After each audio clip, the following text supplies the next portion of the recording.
টাকা দিয়ে আমার বাচ্চা বলানি দিয়া আমার বাচ্চা যদি মারা যায় তা হইলে আমি কোন শিক্ষা প্রতিষ্ঠানে দিলাম, কোন জায়গাটা দিলাম আমি? আজকে একটা বাচ্চা 3 বার করে আসলে ম্যাডাম রে ডাকছে গিয়া, 3 বার করে ডাকছে, ম্যাডাম ফিরছিল না তাই। আজকে স্কুল কর্তৃপক্ষ হই তারা হই আসবো, অন্য কেউ হইতো আজকের দিন হইলা হইলাম না, ওইতে হলাম না, অনেক কিছু হইল। কিন্তু আমি চাই ওই জিনিসটা আপনারা সারা সহযোগিতা করিয়া আইনি পদক্ষেপ তো আইনি থাকবো, আইনের ব্যবস্থা নিব, ঠিক আছে।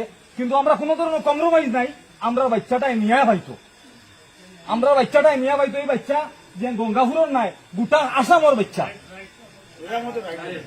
আমরা রাস্তা আসামর বাচ্চা, আমরা বাচ্চাটাই নিয়ে পাইতো। এই নিয়ে পাইতে কি আপনারা একমত আসুননি?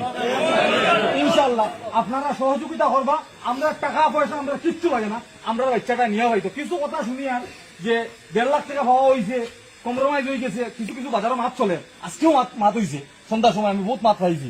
আমি কইছি এটা কোনো মুহূর্তে মানে নেওয়া যেত না, আমরা বাচ্চাটারে নিয়ে পাইতো। আমরা বাচ্চায় আমি আজকে আপনার জড়িয়তে আজ মসজিদের সামনে হইয়ার আমার ডিসি মহোদয় আসই, তান দৃষ্টি আকর্ষণ করে হইয়ার, তানটাও হইয়ার আমরা বাচ্চাটার নিয়ে যাতে আমরা পাই এইরকম শিক্ষা প্রতিষ্ঠান। আমি টাকা দিয়ে আমার বাচ্চা বলানি দিয়া আমার বাচ্চা যদি মারা যায় তা হইলে আমি কোন শিক্ষা প্রতিষ্ঠানে দিলাম, কোন জায়গাটা দিলাম আমি?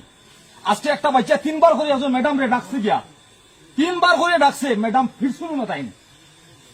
আজকে স্কুল কর্তৃপক্ষ হই তারা হই আসবো, আমি দয়া করি আপনারা সবরে কইয়া আমরা কোন ধরনের কম্প্রোমাইজ হইতাম না। যেটা আমার খাসার অ্যাডমিনিস্ট্রেশন আছে তারা সিদ্ধান্ত লইব, আমরা কিছু প্রতিবাদের মাধ্যমে জিনিসটা আমরা চাই, আমরা কিন্তু এরকম শেষ করতে পারতাম না ইনশাল্লাহ, যদি আপনারা সহযোগিতা করেন।